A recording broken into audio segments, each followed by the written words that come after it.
Here is a very old book. Now, we don't know exactly how old it is, probably approximately 2,700 years. We also don't know very much at all about the person who wrote it, but it could be the most influential book in the history of literature, in the Western world anyway. This is Homer's Iliad, an epic poem written well over 2,000 years ago, but I think it confronts the most urgent and pressing question we have. What is the meaning of life? I've taught this poem for years, and the more I teach it, the more I spend time with it, the more I'm convinced that it can teach us something about what it means to be alive, what it means to be a human being, which matters, right? This is what you're wondering about, what we're all wondering about. Why am I here? What is it all for? What am I supposed to be doing? Does life have a purpose? Is there a point to doing anything? Before I proceed, I should say, hi, nice to see you again. I can't actually see you. It's nice for you to see me again. It's been a little while since I've posted. I've been very busy over the past 6 weeks. Always busy. Everybody's busy. But I've been a bit busier than I usually am. It's been a very busy semester. I've been teaching epic poems. They're so long. It's so much reading. I've attended 3 conferences. I'm writing my second book, which I hope is almost done. I really hope it's almost done. I got kids. Where are those kids? I should look into that.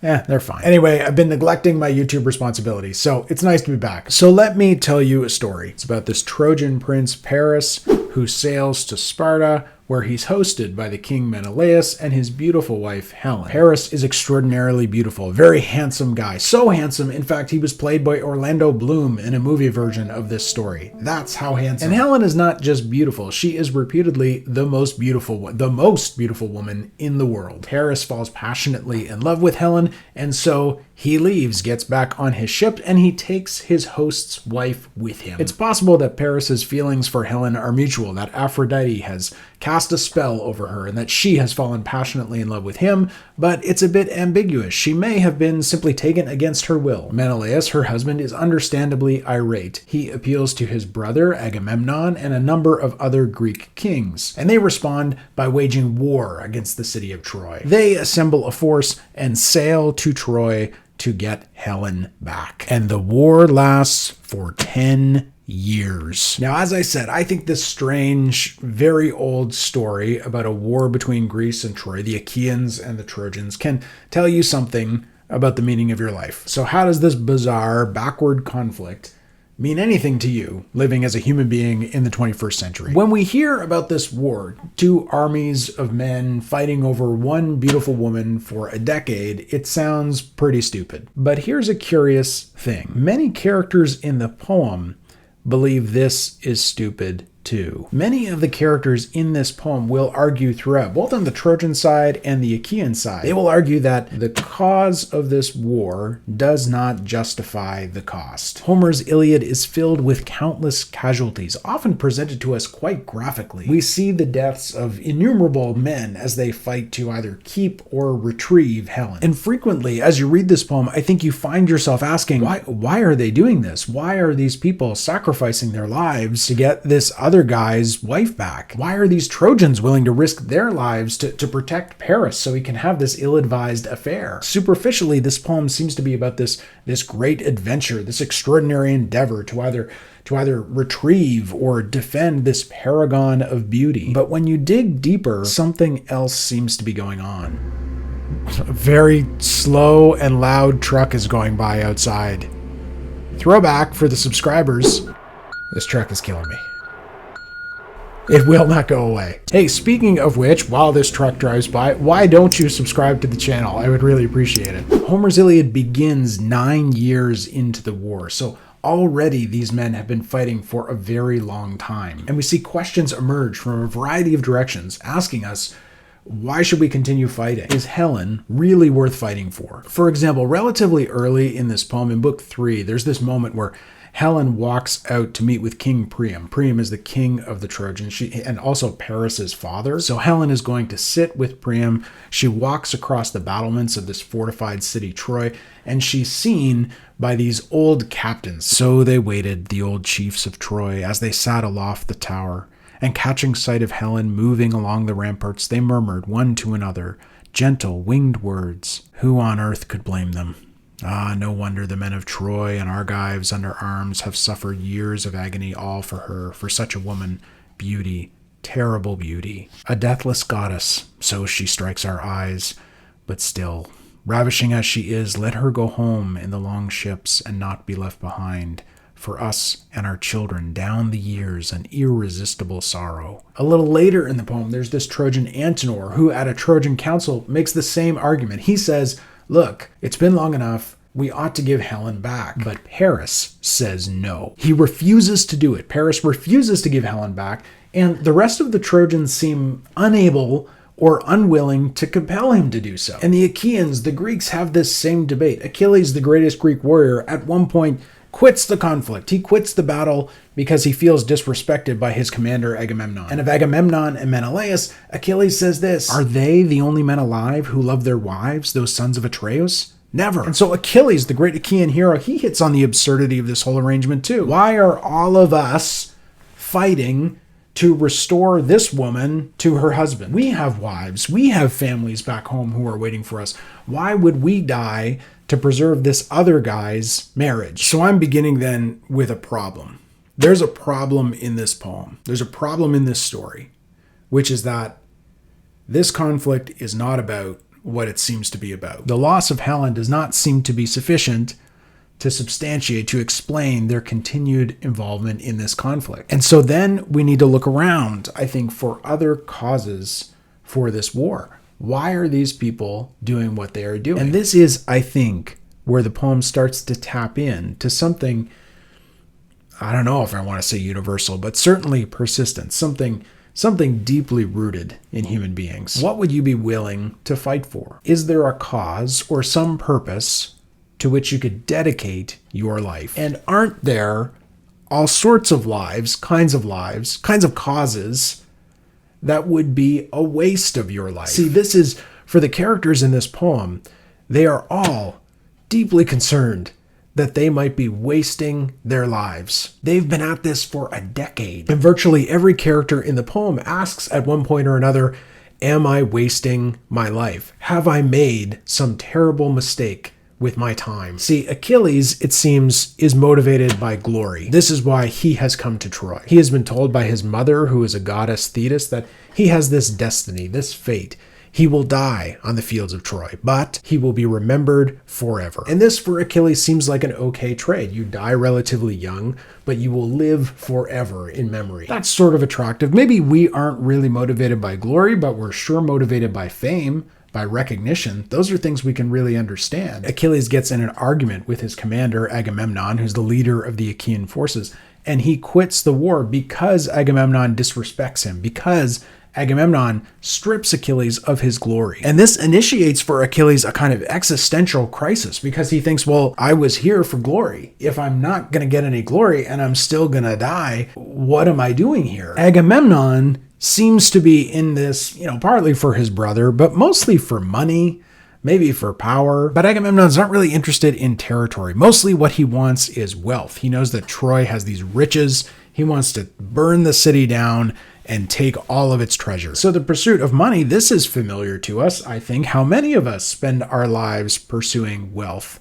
and prosperity? Maybe this is a cause worth dedicating your life to, whether dedicating all of your efforts and energy to securing for yourself wealth. Nobody seems to like Agamemnon. That seems like an issue. Seems like a problem. Money's also not much good to you if you're dead. Around the middle of the poem, Achilles actually exposes the potential hollowness of dedicating one's life to the pursuit of money. See, Agamemnon wants Achilles to rejoin the battle because he's their greatest warrior, and so he offers Achilles some astronomical sum to come back to fight. But Achilles says, no wealth is worth my life. He says that Agamemnon could give him 20 times the sum, and he would not return. And for a brief moment in the poem, Achilles seems to almost be able to release himself from the spell of Troy. He can imagine a life outside of this conflict. Maybe he will leave and go home and live an ordinary life. For a decade, these two sides have been unable to extricate themselves from this conflict, and Achilles almost is free enough to get away, but he doesn't.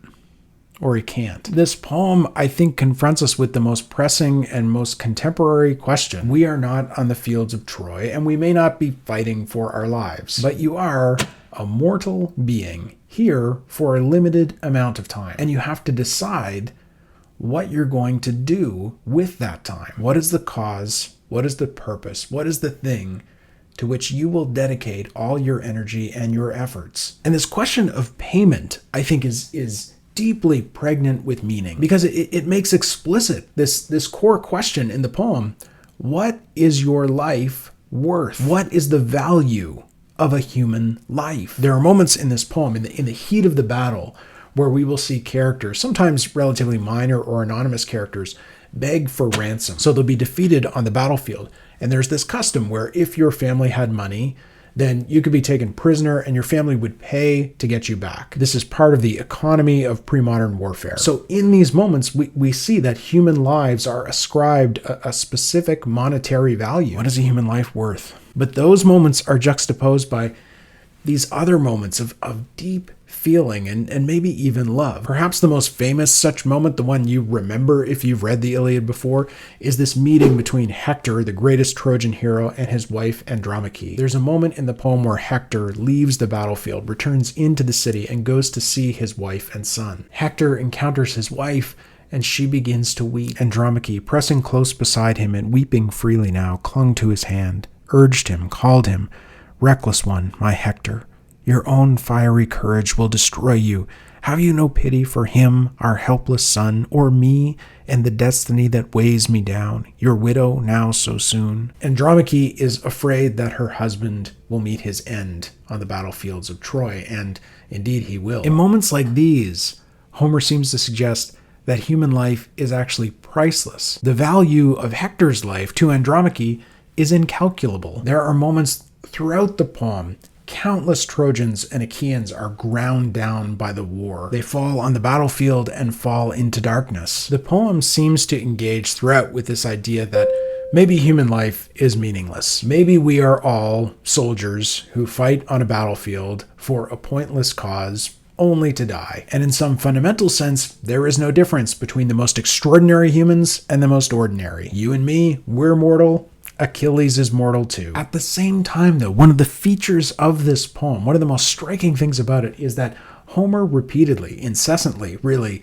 offers up these poetic eulogies whenever anonymous minor characters die. The archer loosed a fresh shaft from the bowstring, straight for Hector, his spirit longing to hit him, but he missed, and cut Gorgythian down instead. As a garden poppy burst into red bloom bends, drooping its head to one side, weighed down by its full seeds and a sudden spring shower, so Gorgythian's head fell limp over one shoulder, weighed down by his helmet. So these casualties are described in great detail and often with great beauty. Homer encourages us throughout this poem to recognize the lives that have been lost. Who was this person? Where did he come from? Who are the people who are waiting for this man to come home? At the moment of this poem where the absurdity of the conflict reaches its peak, I think we also encounter a Homeric statement about the value and meaning of human life. Late in the poem, this pattern emerges where warriors are battling over the corpses of their fallen comrades. And there's a sequence where the Trojan hero Sarpedon dies,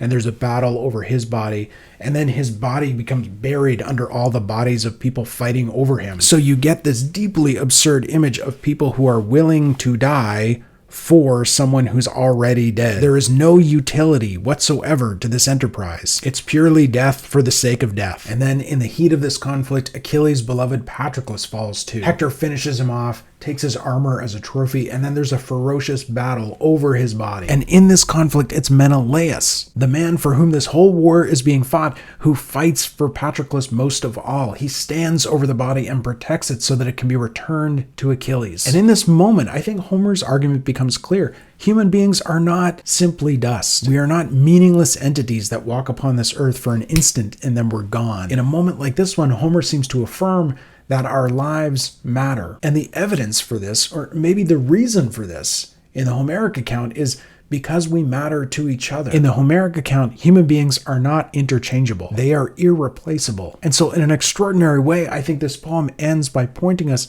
towards love, which was the cause of the war to begin with. We matter to each other. We love each other. We are irreplaceable. That's what I think this poem is about. There is so much wisdom contained in the Homeric epics. You can check out a whole playlist on Homer's Odyssey over here. I will see you there and talk to you soon.